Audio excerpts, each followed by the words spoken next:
Kami ingin kongsikan ialah lampin kain Berita modern. buruk untuk lampin yang orang kata pakai buang. Berita buruk untuk anda semua di mana kami. Wah, ya, silakan. Okey, ini ialah lampin yang orang kata tak panggil lampin kain modern, dia panggil lampin boleh basuh. Dia panggil lah. Maksudnya dia boleh pakai basuh dan berulang-ulang kali sampai anak tu pandai buang air sendiri. Maksudnya 3 tahun. Daripada sehari sampai 3 tahun. Macam mana nak kata sehari? Adjustkan button dia dekat umur sehari. Macam ni. Ya, saya buat sekejap, dia lambat sikit. Okey, mana dia butang dia? Dia ramai dah orang cuba benda ni. Oh, kami dah 2 tahun dalam market dan alhamdulillah ramai yang sudah berpuas hati sebab banyak penjimatan. Macam ni dah jadi saiz S untuk sehari. Dia berapa lama kalau dipakai macam nak basah kan dia tahan? 4 jam, tahan 4 dia jam. Selesa, Dia selesa. Dia ada lapisan. Ni lapisan dalam dia yang macam bulu kering. biri-biri. Ini kering, ni kering dengan Kering. Sebab dalam ni yang menyerap lembapan.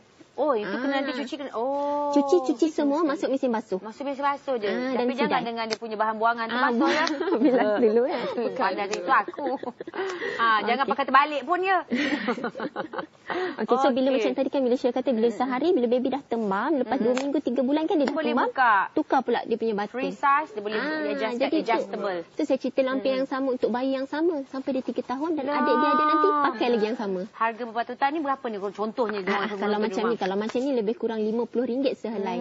Kan boleh beli RM50 sehelai, beli 10 untuk seorang anak dah 500. 500 tu untuk 3 tahun. Sampai 3 tahun. Kalau boleh buat kira-kira lampin kain yang boleh basuh, lampin basuh. Apa saya cakap? Kita macam terkelakar lah lampin basuh. Lampin basuh yang boleh basuh, basuh.